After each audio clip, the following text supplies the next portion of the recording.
Greetings, gamers, and welcome to the 77th live stream from the MisfitGamersStudios. I'm your host, Vortex, and this is D&D Discussions. On today's episode, I do not have Kage in here in the studio with me tonight, so for today's episode of Homebrew Review, we are going to do another high-low. We are going to be looking at backgrounds from D&D Beyond. So we're going to look at the highest and lowest rated backgrounds submitted on D&D Beyond today. It probably won't take us that long. I have just pulled them up, kind of got to see them. One is going to be particularly long, which is going to be good. The second one's probably not going to be that terribly long, so we might end a little bit early today. Not really sure. But we're going to see where it takes us. Saw Cosmic in the chat already. Thank you so much for arriving early. I would love to see you in the chat already. Kind of always like our first person. You're pretty much always there, so that's fantastic to see. And yeah, hopefully everybody had a great weekend. Hopefully you guys are having a great Monday. And we have hopefully a good week looking forward, you know? Curious what everybody did for the solar eclipse. We didn't get to see much out here, so we made our own little box and, you know, did the whole thing where, you know, face away from it, put it in the box, get to see it. We only got to see a little bit of a sliver, so, you know, nothing fancy, nothing great, but I did have a buddy travel, and I think he got to go out and see totality, so that's pretty awesome for them. And yeah, watched it on the news, watched NASA's live stream, got to see one of my favorite scenes was the shadow from the ISS, watching the shadow go across.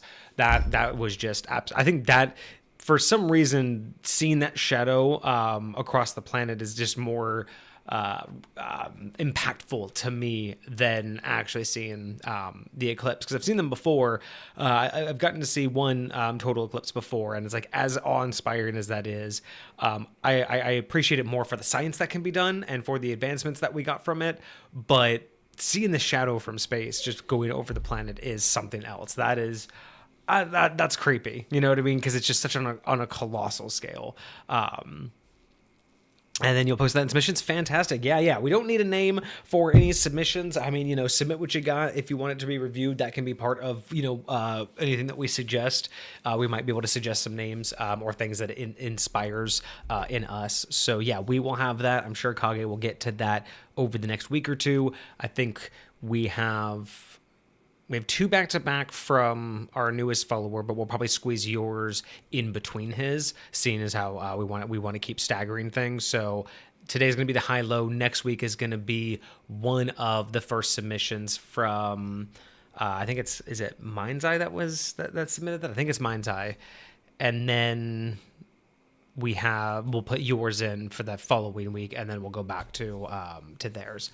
So yeah, we'll definitely get you on the book. No problem.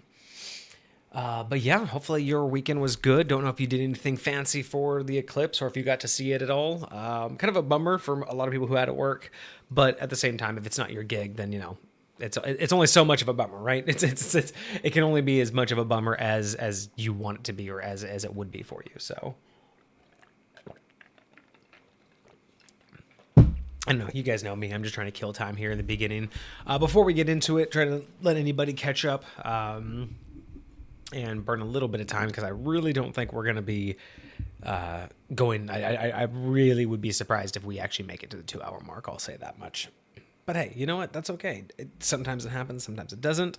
I do have some updates for you guys, though. So I've been making a lot of admin plans on the back end for Misfit Gamer Studios, for the stream, for everything coming along. And due to some random happenstances over the weekend while I was doing my live gaming and not D&D discussions, I ended up getting rated twice and got a couple extra followers. So we are surprisingly close to affiliate. Much closer than I expected. I really did not expect to reach the levels of affiliate in the first year, but we're technically on pace to reach that. I think I started, May, I think was my first video last year. May, or my first live stream was May something. So yeah, it's looking like we might actually intersect with the celebration of obtaining affiliate with our 1-year anniversary. So if that's going to happen, I do have some plans for that. That would be kind of fun to do. I'm not sure if I will try to make it on the same week or within the same couple days, but we are approaching not only our year mark, but our 100th episode, which I'm going to be checking the calendar to see how close that is to the actual like year mark of when I started live streaming D&D discussions. So that will be very fascinating, because if I can swing it to where we do something, I might do like a giveaway on like the 100th stream. I might do our 100th live stream if we're affiliate by then. I'm considering doing a giveaway for that. So that's one thing I'm trying to plan for. And then I'm trying to look into exactly what I need to start, paying attention to now that, once we reach affiliate, there's going to be some things that, unlock for us, things like emotes and stuff like that. And I really want to start understanding, more about what I should be prepared for and what we can offer you guys, because obviously getting to that level of being an affiliate means that we're obviously being recognized to a level that, we should start giving more back than just our content. So that's the idea, is how can we make it more involved with you guys? So of course we have the Discord right now. One day there may or may not be a cap on that. I'm not really sure, but as of right now, we don't have any major plans for that. It's just, some ideas that we're thinking about. But at some point, we do want to make more interactive options outside of just emotes. So we want to make some opportunities for people who sub to the channel and make things that stand out a little bit more. So we do have, obviously the regular submissions, but, eventually we've been in talks. We've considered of adding another day and a whole extra stream. Specifically either for subs or just for extra content, specifically like, if we start getting a lot of homebrew review and we want to do something different for sub submissions, then, we might add a different day for homebrew review just for our subscribers. So a couple ideas there. I do have some plans for some emotes. They are kind of a surprise. No one really knows what my plans are. It's been a long time. I've been thinking about it for a long time. I've really been trying to figure out how I want to brand Misfit Gamer Studios and D&D discussions, and I haven't really nailed it down just yet. I haven't really nailed down like a branding or anything. I think I've shown you guys my Misfit Gamer Studios logo. Hang on a second.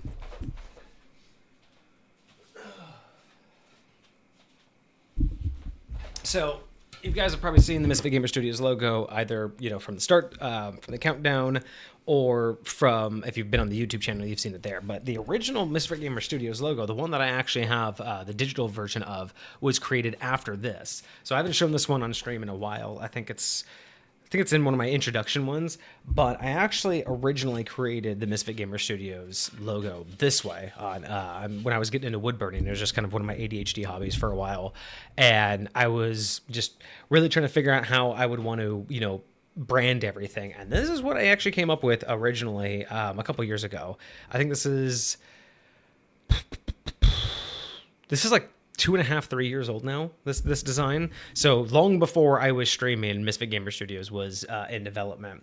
And the only thing I couldn't really do on the digital version was get like the game, the anomalous, not really quite any particular versions of a gamepad and the mouse to end it. I really couldn't get those to come out at all.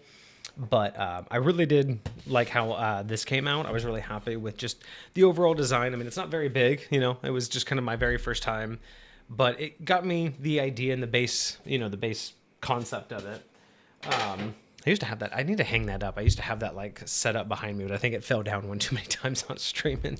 So I have it set up over there on the other side of the room. But yeah, I want to start considering branding options. I mean, obviously, when I say branding, more or less the idea of what the future of that logo will look like, as well as, I guess when I think of branding, I think of representation. So things like emotes, what kind of emotes that we want to be known for, what are going to match with us, because I mean, I've talked to a lot of people about this. We talked about like rolling, having dice and stuff like that, which is like, it would be interesting, but the only way I would really want like a dice emote is if there's any possible way that it would be an animated emote that would roll a dice and actually be random every time you selected it. I just don't think that would be possible. But dice are a little bit too generic. We currently don't game on stream right now, right? So we you know, until we start actually gaming in High Point and showing you guys live like how that game style works with us, there's no real character models. There's not, you know, really a lot that I could brand around that, because that's what I see a lot of the most D&D streamers, I think, brand around their game. They brand around the campaign, the party, and we really don't have that. Plus, you know, I don't know which of the particular gaming parties that are in my realm. I'm not really sure which one would eventually be the like poster child. You know, I'm not sure which one would be the standout one that would basically be like the face of D&D discussions, or of Misfit Gamer Studios in general. So still working the kinks out, but I do have a couple ideas, some things I'm probably going to roll out with first and see how everyone reacts to them.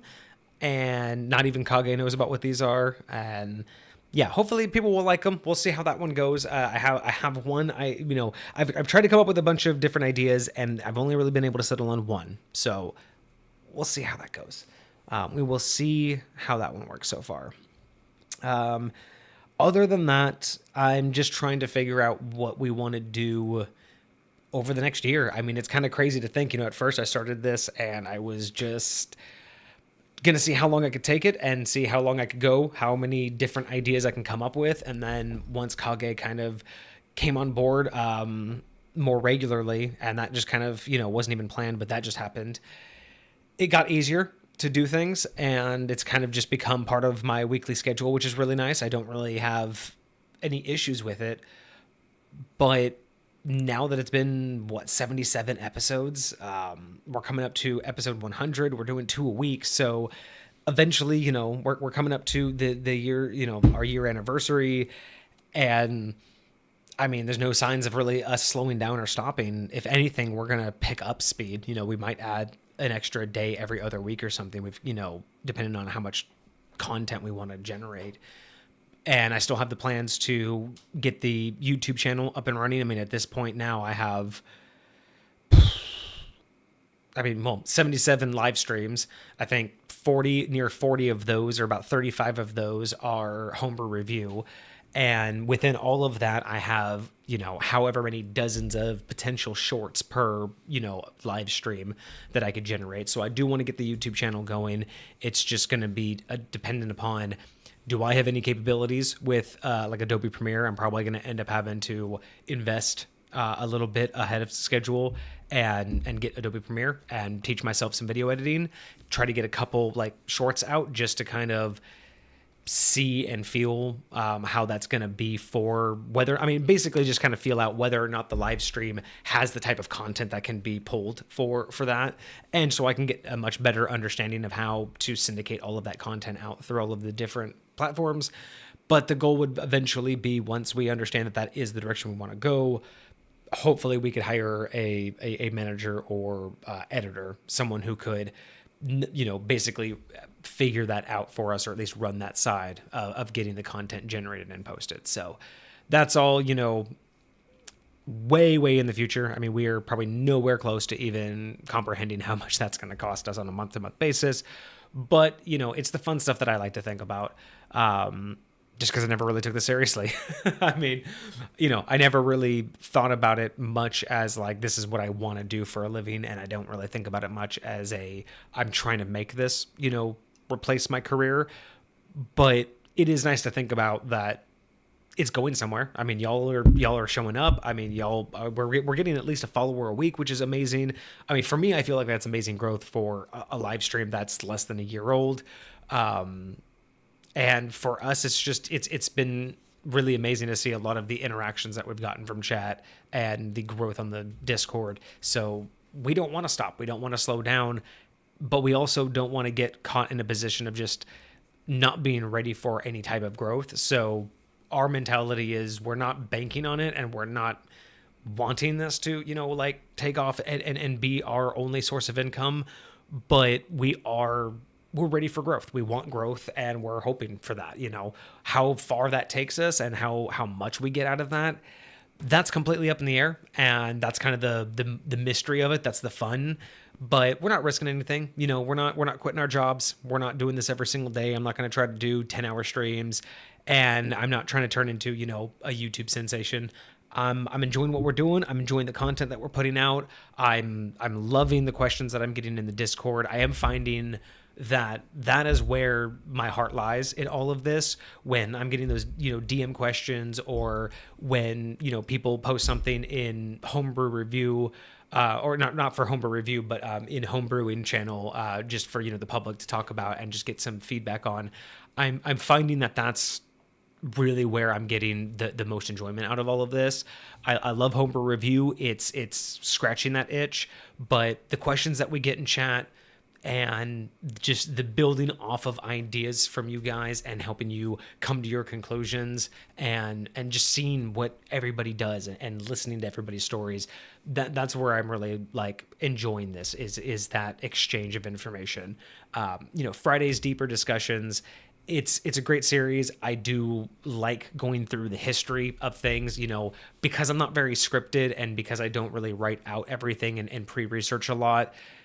I know I'm not going to be the most entertaining or educational, but again, I'm not here to tell anybody the history of D&D. There's so many channels and there's so many live streamers that know the history of D&D so much better than I do. Again, I'm not interested in learning every aspect of D&D and memorizing it. It's more of, I enjoy reading it for what it is, and then taking what I need from that history and taking what I need from it to adopt the aspects of it that work for High Point, and then moving on.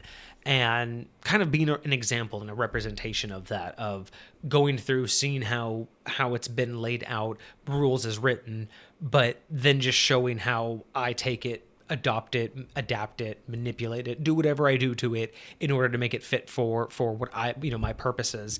That's all fun. I do really enjoy that, but I don't enjoy it nearly as much as when I get questions and when I get info from you guys, and we can just have that discourse back and forth, of just what that idea can really be, and really what how much creativity you can really pull out of that. So yeah, it's really fun. It's been fantastic, and I'm looking forward so much to what the next year, what the next 100 streams are going to be. But yeah, that's a lot that we're trying to work on, trying to get better at a lot of things. I know I still need to get better at hosting and being presentable. I do still a lot of ums. It'll be nice in the YouTube versions. It'll actually be nice to cut all that out and not worry too much about all of that. So yeah, we'll see. We'll see how those look. They're probably a lot cleaner than the live stream. But yeah, I think that's enough time wasted. I think we've let everybody who is going to show up tonight, at least, on time. I think we've given everybody a fair chance to do that. So let's go ahead and get into today's homebrew review of D&D backgrounds, the high-low on D&D Beyond.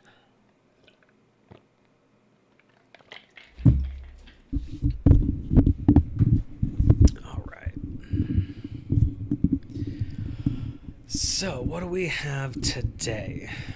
Depending on how this takes, I might do the two lowest. I don't know. I'm at least going to do the high and the low, because the high should take us quite a while. All right, there we are. So, today we are back with D&D Beyond. We are here to review the homebrew backgrounds, the highest and lowest rated. So, we're going to, as always, start with the highest rated. This one is named Monster. So the background is Monster. The author is James Introcaso. This was created all the way back in January of 2018. It has had 27,175 views, 7,358 ads. So there's a lot of people. What is that? That's like not quite a fourth. That's like a little under a third. Maybe about 28%. have added this, that have viewed it. That's pretty impressive. We don't have any comments on it, which I'm actually really surprised about, because even the very next one, Thrall, which Kage and I saw that the other day, and we are very interested in looking at that one. He wants to look at that one with me together, because just the name of it alone just sounds like an amazing backstory for a character. So we definitely want to come back to this one. But yeah, no comments on the top one. And it has an 893 point rating with 926 upvotes and only 33 downvotes. So again, really surprising not to see any comments on this. And then, yeah, we'll do that one, and then we'll go into the lowest rated one. So let's pop over to Monster, the top rated. There we go. Hopefully y'all can see that. So this is the top rated background in D&D Beyond. Let us begin. You are a dragon who has been You are a dragon who is permanently polymorphed, a vampire who was raised from the dead, a cured lycanthrope, or some other monster who has had their form changed into a living humanoid. Already, I'm blown away, actually, because that's not where I thought this was going to go. I thought your background of a monster was actually like you weren't going to be a humanoid or anything else like that. But that's actually, already I'm intrigued. Okay, so dragon who's been permanently polymorphed, vampire raised from the dead, cured lycanthrope, or any other monster who has been changed from their living form into a living humanoid. Years of your life were spent as a being that humans, the nightmares... Oh, excuse me, I'm not being able to read this time. Years of your life were spent as a being that haunts the nightmares of many. What were you? What terrible deeds did you commit? What magic transformed you into your new form? When your physical form changed, so did your mind. You appreciate and perhaps even embrace the culture, laws, and customs of your new form, but not without growing pains. Learning to live as something else is a struggle, even if your mind is committed to the task. Memories, enemies, and lost friends from your old life haunt you. As a person who walks between two worlds, the restless life of an adventurer might be the only one that feels comfortable, for it allows you to unleash your past savagery while retaining your new heart. All right, already I'm liking the universal approach to this lore build, right? It's not giving us a whole lot. We're not really being actively given the whole story here. We're being given a nudge in the right direction. So it's trying to give us an idea of how you want to approach playing this character and playing this background without really spelling it all out for you and saying that this is exactly what it is. So I'm already really liking that. I also like that they're touching on you're not just a monster masquerading as a human. You are trying to adopt the new human lifestyle, but you are still and always were a monster. And I really like that play on the duality. I would really like to see a player actually adopt this background and really play into it. One of the things that Kage and I have discussed before is, while backgrounds are great for the purposes of character building, in the sense of rules as written, the backgrounds that you pick, not your backstory, right? I think this is the biggest problem that I see is the background and the backstory are not always intertwined. A lot of people will choose the background similar to how they'll choose a class. And I've seen this as well, where people's backstory have not really like intertwined well with their class either.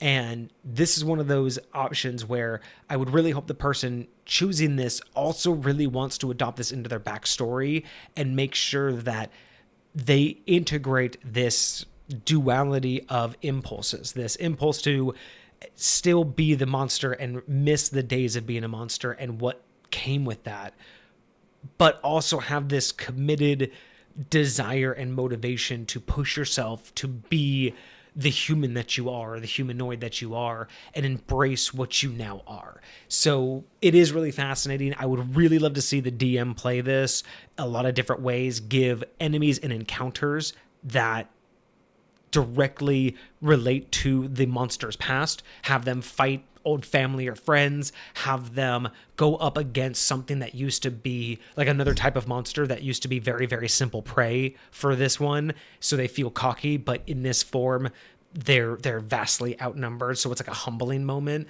There's a lot of different ways a DM can play this, and I'm really, really liking how it's being set up basically for both the player and the DM to knock it out of the park, as long as they truly incorporate it into the backstory and actually play it, right? And actually bring it out in their gameplay instead of just use it for its stats. Because that's, I think, a lot of the times what we see with backstories specifically is they're used for their stats and not for their roleplay mechanic. And this one is setting it up to be an amazing roleplay mechanic, especially to incorporate the DM having this come up in narrative.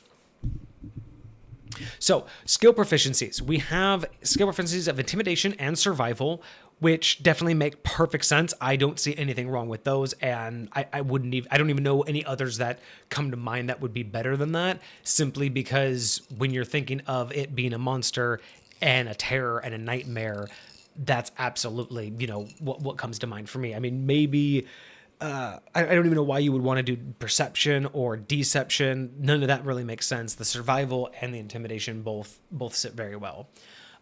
Choose any 2 languages. If applicable, at least one should be the language your monster form spoke. So this is a little bit interesting. The way I would actually approach the language is this one would be kind of a special case. I would allow them to have the language of the monster, the base language of whatever they were transformed into, and then I might even give them one additional language. Because even though that's a little bit much for giving them 3 languages, it really does make sense that they would have their old language, their new language, and then during all of the time that they were alive, it would make sense that they would be able to gain at least one additional language. So I think that this background could very well allow for 3 languages and be just fine. And I don't think that would be OP or anything else like that, because 2 of those languages are capped, right? They're locked into what you are and what you were.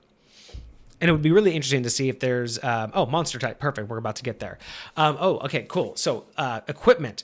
As a set, so your equipment that you start out with, a set of common clothes, 10 feet of chain that was once used to bind you. Ooh, I like that part of the lore.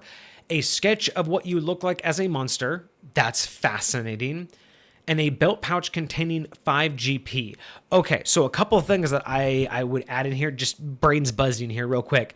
That 10 feet of chain, I would actually, I'd almost want that to be like a man catcher, in a sense, like it has a collar on the end of the chain, and if you successfully hit an enemy with the collar with like a nat 20, it magically changes size, the right size, to go around their neck, and it will latch on, and they're considered grappled basically until they can pry it off. And that, I don't know, kind of a crazy just off the gate to add a new magical weapon into the equipment. But I saw the 10 feet of chain, said it was binding them, and just immediately thought about the shackle around the neck. And then I'm I would, as a player, my first instinct would be hey, can we write it in that I have the shackle that's attached to the chain just as a bludgeoning piece.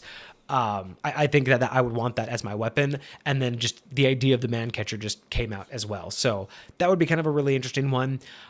The sketch of what you look like as a monster, I almost want this to be a wanted poster. You know what I mean?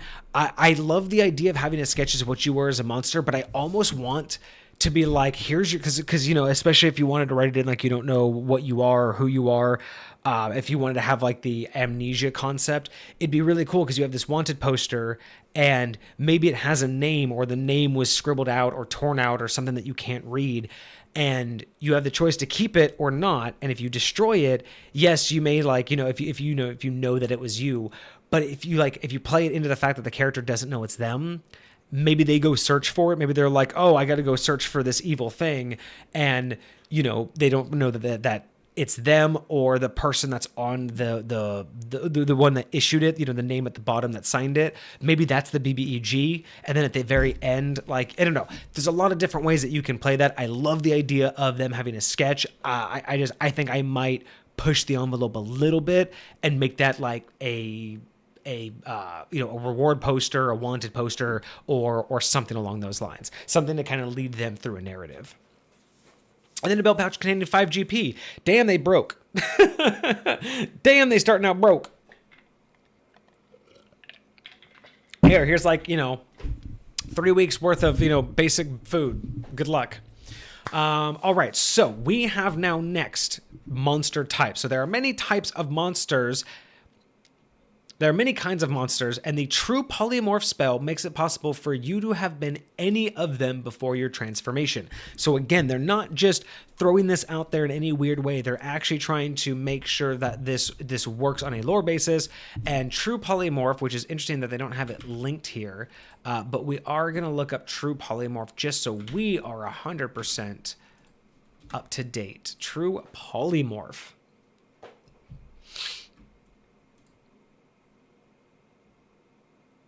All right, it is a 9th level spell, so that makes sense. So they're talking about in your past life, someone with a 9th level spell hits you with true polymorph. You choose one creature or non-magical object you can see within range. You transform that creature into a different creature, the creature into a non-magical object, or the object into a creature. The object must be neither worn nor carried by another creature. The spell lasts for the duration or until the target drops to 0 hit points or dies. If you concentrate on the spell for the full duration, the spell lasts until it's dispelled. So the duration is typically 1 hour unless fully concentrated on. Has no effects on shape changers, creature into creature. If you turn a creature into another creature, it can be anytime you choose. The target's game statistics, including normal abilities, are replaced. So again, just full on, you are this new thing. Target assumes the hit points of the new form, and when it reverts to normal form, the creature returns to normal. Blah, blah, blah. So yeah, so pretty much true polymorph turns it in, except the only thing that we're worried or that we have to think about now is the duration. So this must be where you turn into anything before your transformation. You may have been a mighty giant, savage gnoll, or mindless ooze. Choose the type of monster you were in a previous life or roll in the table below. I 100% love the idea of rolling it if you are gonna do the you don't know what happened to you route. But if you know what happened to you and you want to fully like embrace the entire build, I would totally let a player choose. So more often than not, I think the roll would be fine. But let's see here. It's a D12 roll, so there's 12. So these are the 12 different types of monsters that the true polymorph spell supposedly would work on. 1 is an apparition, 2 is a construct, 3 is a dragon. Then you have elemental, fae, fiend, giant, humanoid, humanoid, monstrosity, ooze, plant, or undead for the 12th one.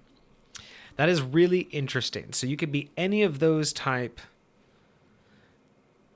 I like the idea that they brought out the true polymorph spell. I would have preferred even just a small couple extra sentences of how it's maintained this whole time, right? But again, maybe that could have been on the drawing. Maybe in the drawing of your past self, maybe if you like inspect it, maybe there's like a crystal or a gem, and that's the thing that's like keeping the concentration or something. So yeah, some way to understand why polymorph didn't go away. But I like this list. This is actually a good list of monster types. It's not super extensive, but it covers all your bases and gives you some ideas. Because again, if this is true polymorph, there's a chance that you can get turned back. But what's really interesting, true polymorph says 0 hit points or dies, and they would turn back. I'm really curious if they cover that, or if this was just a placeholder, basically saying, hey, true polymorph, but it's even more powerful, right? Be really interested to know what they were thinking there. Feature, a little off. You have a reputation for being a little odd, almost as if you're uncomfortable in your own skin and around people. Whenever you act in a way that is strange or taboo, but not intentionally offensive, dangerous, or against the law, people tend to ignore you. This lets you get away with strange behavior like showing up at parties you weren't invited to, pushing through a crowd to shake a noble's hand, eating food off of someone else's plate, or taking a nap in a public place. Most people brush you off as weird but harmless. So this is really interesting because this is a unique mechanic that I've toyed with in the past for people with really creative backgrounds. The idea of really utilizing the concept of charisma and people's reaction to the character and what they can actually get away with fundamentally. So I'm really liking that they have this built in, and I'm loving these examples because it's really showing you the boundaries you can push, and it gives the player a lot more to work with than just people find you odd and you can act and sound a little strange. Because at first, if you left it there, if you said whenever you act in a way that's strange or taboo but not intentionally offensive, dangerous, or against the law, people tend to ignore you. If you just left it there, that basically is just trying to say, hey, you can basically be a player in a D&D game and I'm not going to hold it against you, right? Like, it's almost as if saying like, yeah, just you don't have to try too hard at role playing. But the extra mile is giving the examples of that, like showing up to parties you weren't invited to. That alone just makes it strange, right? The fact that you could talk to guards and act dumb makes that so great that you could like wander into a place and people would probably just be like, oh, it's just that guy, just escort him off the property, right? Like there'd be so many ways that you could disarm situations by being known for that. So I'm actually, I could, as a player, I could really abuse that a lot because I would just play into that so much in every possible situation. So now we have suggested characteristics. As a person who was once... let's restart that again. As a person who was once something else, you were never truly at peace. You're not used to your new form or home, or your old layer doesn't suit the new you. So I like that again. So it doesn't mean that you had to give up everything. So you could just go back to your old layer and it's just like, nah, but this body doesn't like it. It's too cold. It's too drafty. It's, just a giant cave, whatever have you. Former monsters are restless, and many use their old bloodlust to defend those who they would have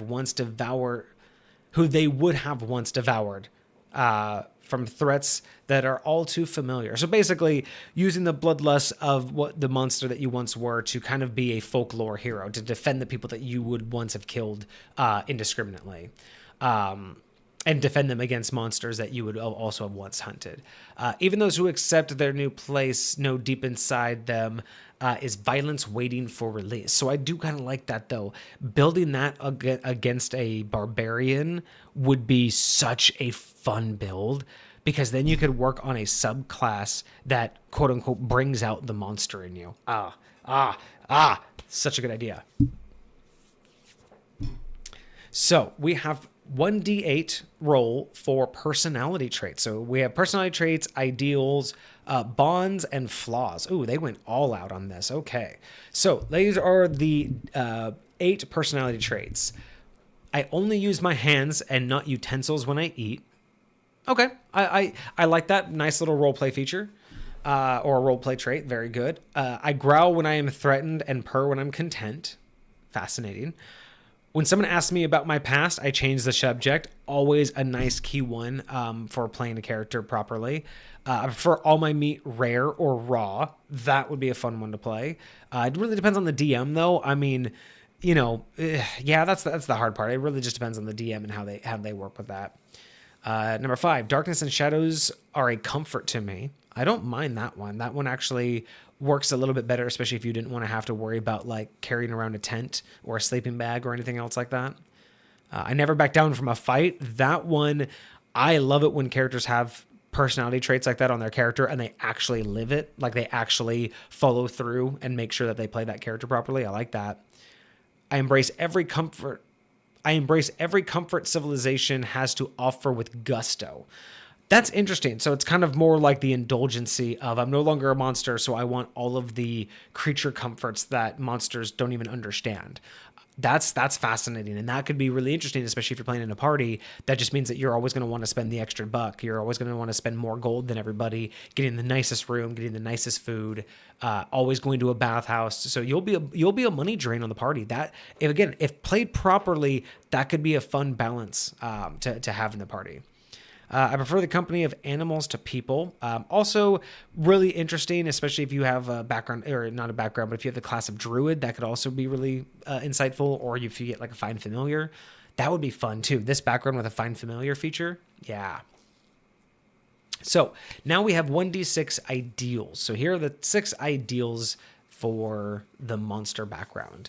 Redemption. I must protect others from which I used to be. So it's a good ideal. Basically, you are now their protector from your old types. Number 2 is an evil ideal. Power. I am still a monster at heart and will claw my way to greatness. The next one is neutral. Friendship. I strive to be the person my friends think I am. Chaotic. Freedom. The only way to discover where I belong is to be myself, no matter the circumstances. Interesting. Lawful. Order. I keep the monster inside by following a strict routine of normalcy. These are all fascinating. And then any of the previous. Aspiration.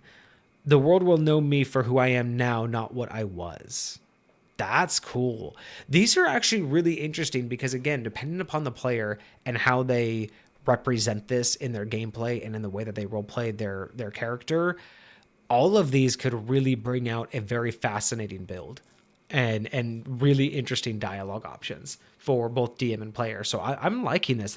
Whoever made this really put a good amount of thought into some of this and just how this all plays off of each other. Bond. There are 6. I still think about my old lair, and I go there in my mind whenever I need to calm down. Okay. There is one victim of my monstrosity that I cannot forget. Ooh, that could be. So again, I'm in High Point. I'm very big on, even though you might be playing in a party, every character is playing their own game, and every character has like their own story and their own agenda. So this is one of those ones that builds a perfect side character agenda. Maybe they have to go make amends. Maybe they have to go visit somewhere. Maybe they need to make enough money to donate to a family or a whole town. But I like that one. That one really brings out, again, a different level to a personalized plot instead of just whatever the party is doing. When I was a monster, I had a special piece of treasure stolen from my hoard that I wish to recover. That could be so much fun, especially if it's like a magical item. Again, something that the DM, when the player creates this, if they know that this was chosen, being able to create some sort of like late game magical item for them would be so cool for this. An adventure I wronged as a monster hunts me. Ooh, what if that's the BBEG or something else like that? Or just like someone that gets in your way. Like if you're actually having like a normal campaign, you're going after a BBEG or something, but you have this random NPC who just keeps getting in your way and it's that one. Oh, that could be cool.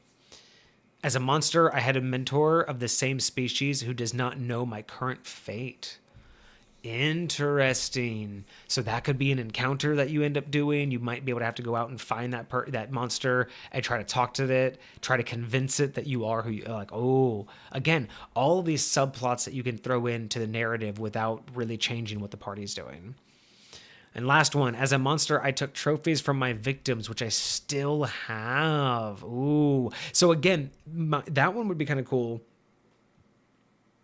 If I were a DM and had a player who chose that one, I would say that the trophies are in your old layer, which you don't have access to currently. And I would let that be like a whole subplot device for them, is to figure out what they need to do to get back into their layer. Like, you know, how do they need to break into their own old layer because it doesn't recognize them anymore. That would be a lot of fun. And then final group, we have flaws. We have 6 of them. Starting at the top, given the chance, I escalate every argument to violence. Ooh, again, with a barbarian, that would be a good mixture. Drinking brings out my inner monster. Again, fantastic, especially because depending on how you play it, that could be really interesting after the party settles down at taverns. That could be really fun to play out. Be especially interesting if your character likes alcohol or has a problem not drinking alcohol too. Number 3, forgiveness is weakness. All wrongs, even mistakes, must be punished. Woo. That could be really rough for a party to deal with, but that could be kind of fun to play into as a player. Number 4, I beg others to perform social interactions on my behalf. That could be a really interesting, like a social game in the party dynamic, having to have the rest of the party kind of like work for your behalf and everything. That would be interesting. I enjoy being contrary just to drive others mad. You know, I'm pretty sure that this is a flaw that just like about maybe 60% of players out there have. Yeah, just in general. So I don't think any player needs this on their character sheet. I think they got that covered. And then number 6, if I see something delicious, I must eat it. that could cause some really interesting dialogue options. Again, tie that with the feat that you're a little off, and everybody just seems that, that kind of just lets you off the hook with doing some odd things. Getting that one would, tie into everything. So yeah, can't really say that would be a bad combo or a bad decision to have. Interesting. So yeah, that was the personality traits, ideals, bonds, and flaws. I'm really having a hard time seeing what's wrong with this. Like, I there's not a whole lot. I mean, I'd have to change some things for High Point, but so far, this is looking great. So we're almost done here with the first one. So variant monster, magic weapon. Though your violent memories are still to those who were once monsters. Oh, sorry. Though your violent memories are similar. Though your violent memories are similar to those who were once monsters, your circumstances are even more bizarre. You were once an intelligent magical weapon wielded by legendary figures who slay countless others. Now you're a humanoid transformed by powerful magic. Your previous wielders could be heroes or villains or a mix of both, but now you're in control of your own fate. This is the new independence, is strange, but very exciting. So this is just a variant of the monster type. So instead of being a actual monstrosity or some type of monster, a variant is saying that you used to be a magical weapon of some sort of either villain or hero, and you have to deal with the fact that you knew what you were, being used for. And then another variant feature. So if you choose the magic weapon variant, your variant feature of old friend. If your previous monster form was intelligent, this isn't for magical weapon. This is just a variant feature. So this is we have the variant monster, the magical weapon. That's just a variant type of monster type that you can be. The variant feature is a variant instead of the little off. So if you don't want to be a little off and get away with being a little strange, the variant you can take is called old friend. If your previous monster form was intelligent and capable of communicating, you can pick this variant feature instead of a little off. You have a monstrous friend of the same species you once were. The monster is able to trade secret messages with you through a system you devise together. Your friend is a reliable source of information for rumors and other ramblings they have heard. That's actually really clever. I like that as a variant feature. I like that as an option instead of the little off. That could actually be super beneficial depending on what your background is. That's clever. I'm really upset that there's no... Oh, they must have not allowed comments. That's upsetting. Wow, I've got to say that's quite impressive. It's quite well balanced. It gives all of the nudges that you need to formulate a good story. It gives all of the pieces that you need to put it together. But I like that you could give this to 10 different people and get 10 completely different builds. I love that. I love that this is not in a way built to push you down one path or the other. It really is something that would allow you to make it your own. And that is very inspiring. I'm really impressed with that. I'm super impressed that they added the variants. The variants are brilliantly written. The characteristics are very well done. And again, even if not chosen, they give a lot of good inspiration. They're not generic. They don't feel like these are just a bunch of the same copy and pasted ones. These look like they were chosen specifically for this build, which I will give credit to. Wow, yeah, I'm kind of blown away. This might be the first high, like the highest rated anything that has actually gotten a higher rating from me. Most of the time, I don't appreciate these, but yeah, I'm really impressed with this. I'm trying to figure out.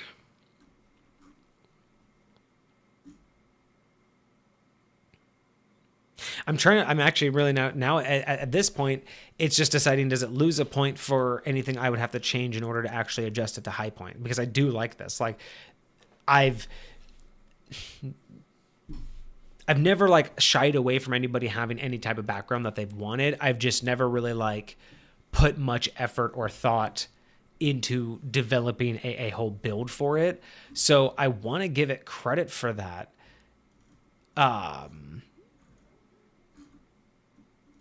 I mean, I would allow this 100%. I would allow this in high point. I would 100% allow this to be used in high point. I don't know. Does that mean that it's a 10 out of 10? I mean, it's not that I guess, yeah, I guess because I would use it as is. I mean, I say that I would change some things, but maybe I would change, I would custom these, but that's not really saying that it would need, well, would it need that to be in high point technically? Does that technically mean that it needs to be knocked down a peg? Because I mean, really, other than the languages, I would just add one language. I would add some extra flavor to the sketch. I would actually make that matter instead of it just being a sketch. I would actually have like that be added into the gameplay. And that's really it. So, I mean, really, that's not really changing it. So I guess we're going to have to roll it a 10 out of 10. Yeah, it's going to get it. So, yeah. James Intro Casso, you get a 10 out of 10 for your monster background. That's, yeah. And mainly it's just because it's not like I when I say 10 out of 10 is like how likely am I to use it in high point? I mean, if someone came to me and said this is what I wanted to use, I'd let them use it. Like, there's nothing wrong with it. So, yeah, 10 out of 10. Very, very nice. Wow. I think I've said all I needed to say about it, too. I'm trying to, like, think of more things, but, I mean, this is why I need Kage here. We could talk about so much more when he's here.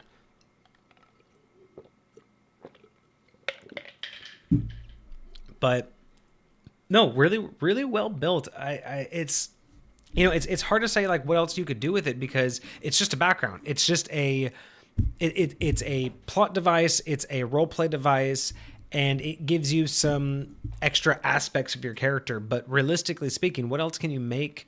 What improvements can you make from something like this? It's balanced, it covers all of its bases, it gives plenty of options, and nothing is so nailed down that you feel railroaded or cornered into making something specific.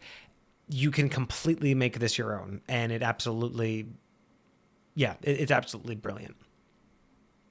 Well done on the monster background. All right, so we are now going to go to the lowest rated background on D&D Beyond. So the lowest rated background from D&D Beyond, we have Minor. This is from Xavier Stellis, posted in 2019. It has 436 views. 5 people have added it, 3 comments. It has a -21 with a 1 person or a +1 and a -22.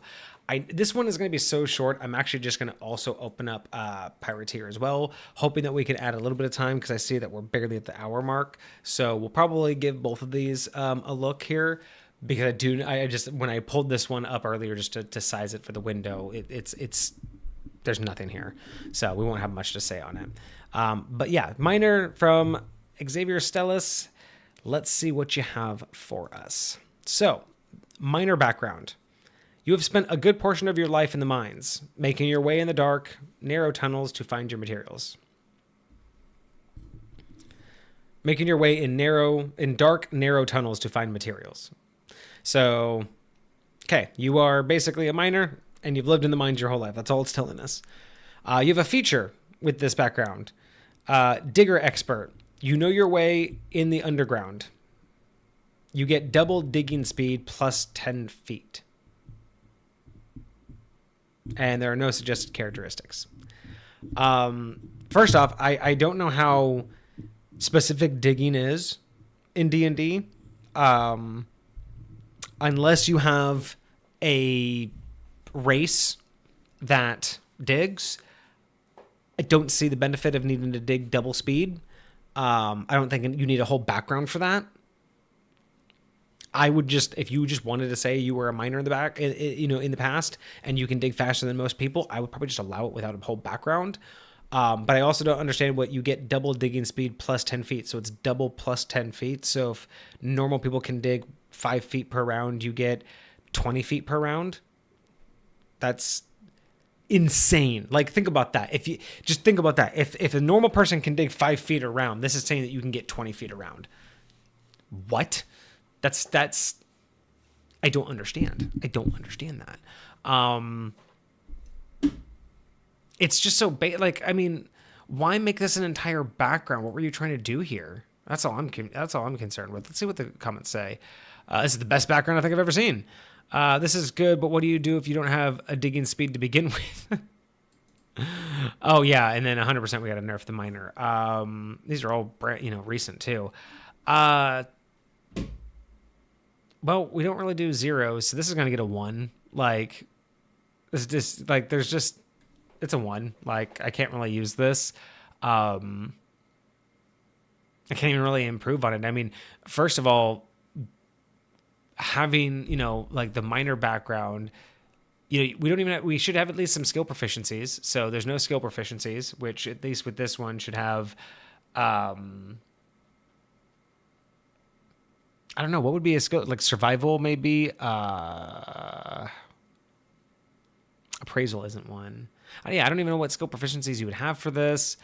And then,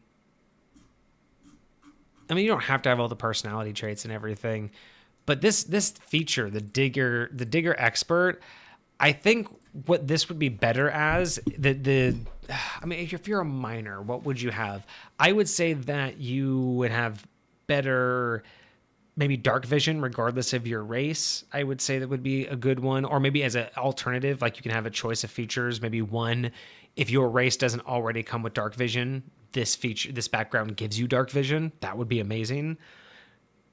Giving you the ability, a feature to navigate underground in the Underdark or something. Be able to find water in underground.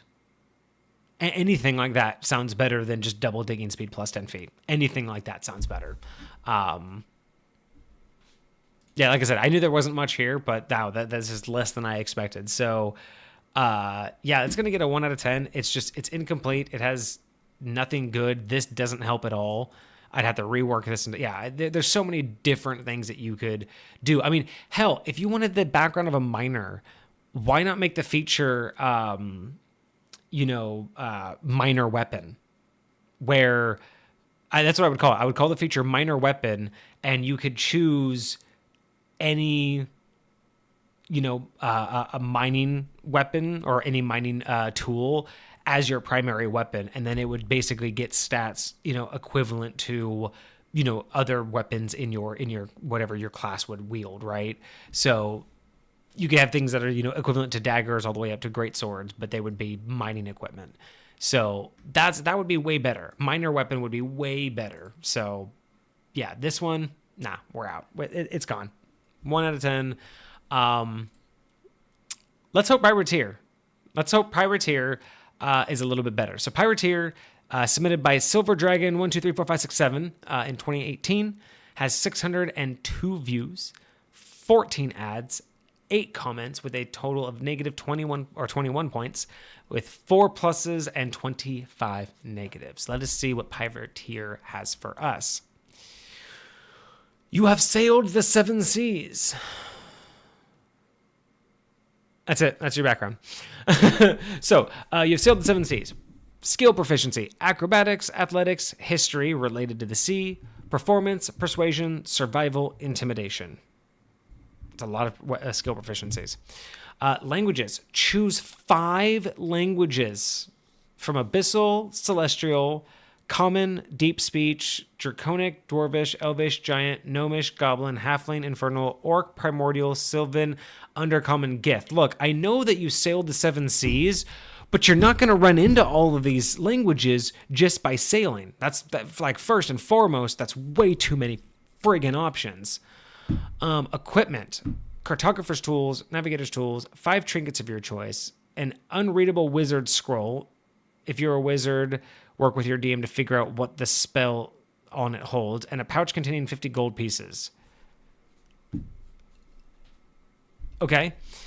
None of that feels very, like, put together. I mean, the cartographer's tools, navigation's tools, that makes sense. 5 trinkets of your choice, whatever that means. Like, I mean, is it supposed to be your pirate treasure? That is quite a bit, though. I guess it makes sense, though, if you were, you have some treasure, like, kept from you or kept with you. So that makes more sense. And then your feature, 7 Seas Sailor. You can command any sailor outside of an official navy. You can command any sailor outside of an official navy. I mean, that's hella fucking powerful, right?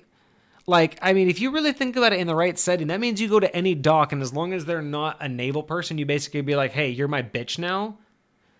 What would be better for that? What would be a better feature, 7 Seas Sailor, would be that having extensive knowledge on the seas, you can man any station on any ship, on like any sailing ship. You can man any station, and therefore you have a high likelihood of being able to garner passage for free, as long, like basically you could work for it. So that would be a much better feature for this, is that you basically go to any dock and be like, hey, I can get us anywhere we need to go because I can work for us, because I can man any station better than anybody else, right? So that would be a better feat. Being able to navigate in any weather while on water would be an amazing feat. Again, depending upon the situation and the campaign and the setting that you're in.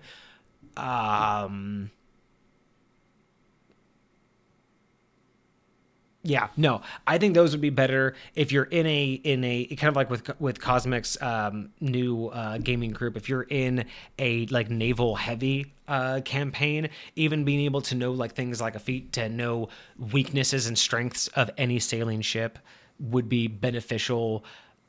I don't know. There's so many different ways that you could go about it, but being able to command any sailor outside of an official navy, that feels way too OP for just a background. I don't know. That just doesn't sound like you should, like, again, the monster had a beautiful one where, the alternative was that you could have a monster friend and they could slip you information. That is way different than being able to just tell anybody at the dock, hey, I command your ship now, do what I say. That's just a little bit much. I don't think the skills were really thought through. Or at least they were just very basically thought through. The languages are way overpowered. The equipment, there's a lot going on there, and I don't know if it's really thought out about what they wanted to achieve with that. And the feature doesn't matter. I mean, it's going to be another one. It's got to be another one. Like, this one is just, it's just as bad. Yeah, it's not. This one is just not doing as good. Okay, we'll read one more. Kage's going to love this one because he's going to have to go through and figure all these out. I know, I'll probably make some notes because I can tell Monster, we know, was a 10 out of 10. Miner and Pirateer were a 1 out of 10. We'll do one more simply because these were a little bit crappy and just really didn't get any good thoughts and inspirations here tonight. So we're gonna do one more, and then we will probably call it early there. It'll just happen. Happens on Mondays when Kage's not here. We'll just go a little bit short. But hey, at least we made the hour mark. So content. All right. So we're gonna do one more as a bonus. It's a bonus to the bonus. So this is the third lowest rated background on D&D Beyond, called Courtesan. All right. Oh, and then brief description. So Courtesan, made by Drugs in 2019, 266 viewers, 21 likes, or 21 add-ons, negative 18 total with +4 and a negative 22. So, Courtesan, an individual of the night, and not in a sneaky way. One who sells themselves for pleasure and money, but will still keep a high profile and having decent morality. You're simply a prostitute, but not a cheap one. Sounds good, right? Wow, who wrote this? After settling in a higher part of society, you're both respected and yet pushed aside, giving you enough credit to be a normal individual or perhaps lower than one. Normally wearing clothes that's less than concealing, you attract eyes, whether positively or negatively.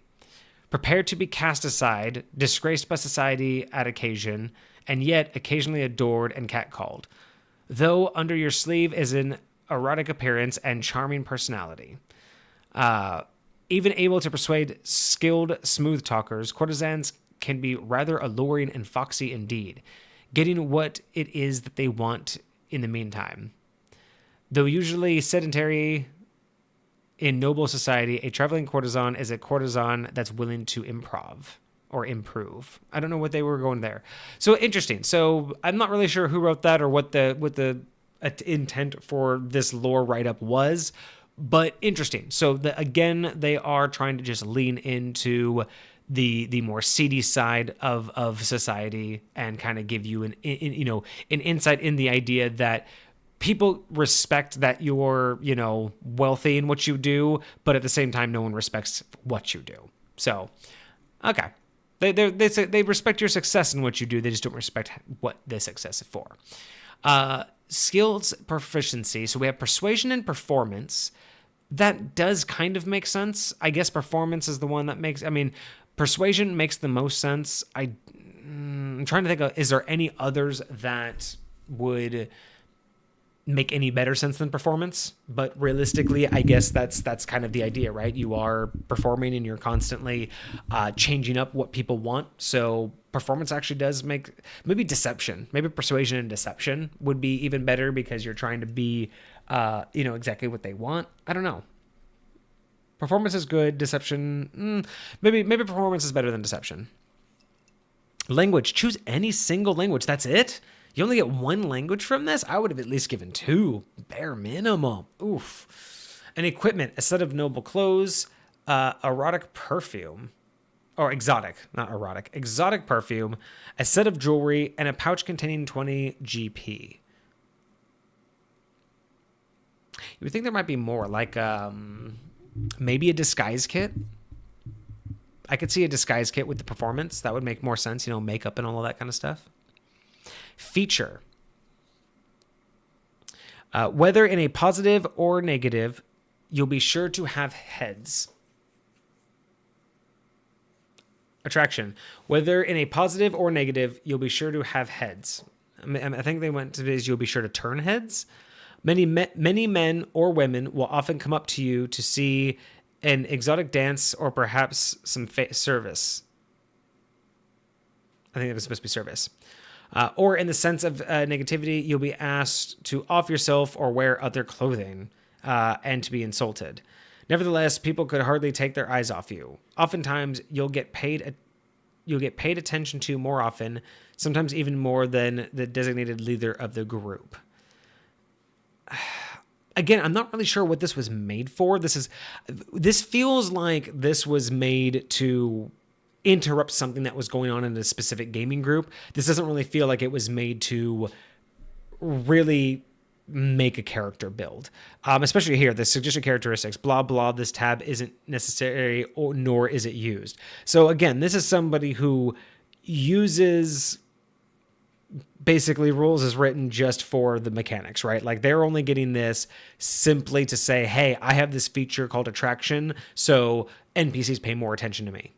Like that's basically all this really is being written for, is to play a character that gets more attention because and I might be being a little bit harsh here, but it sounds like this is made by someone who doesn't know how to play a good or appealing character and therefore built this to weasel their way out of being a better player.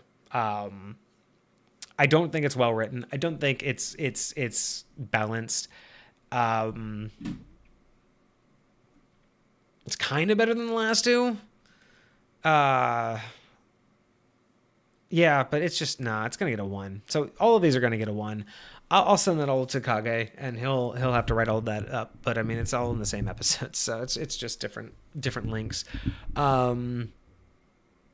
Yeah, what a shame that this didn't turn out to be that great of an episode. But I mean, then again, that's high low for you, and that's kind of what happens without Kage when we don't really have a actual topic. That's just sometimes that's what's gonna happen, and that's fine. I can't be expected to do the same amount of effort every live stream, and I'm not always gonna have as much to say every single week. So I gotta be acceptable with what I get out of every stream.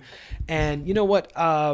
Hey, some days are going to be good, some days are going to be bad, some days are going to be long, some days are going to be short, but I am keeping to my schedule. We are keeping the stream going, and we are making sure that we are producing the episodes that we said we are going to produce. So other than that, I think we are going to end it a little bit early tonight. Sorry, guys. No major, tangents or spin-offs. Cosmic, this may be your favorite episode because didn't really get off topic at all. But yeah, that's going to be me for tonight. I hope you guys enjoyed that.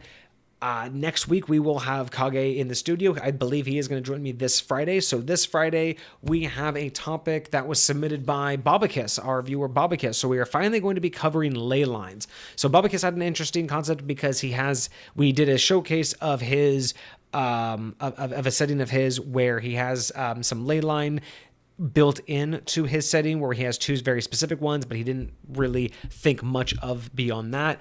And he wanted some interesting, input. So I did some history looking into, or did some research into the history of ley lines in D&D and into other, resources that I've pulled from for High Point, and we're just going to kind of do that. We're just going to do a whole deeper discussions on ley lines this Friday with Kage.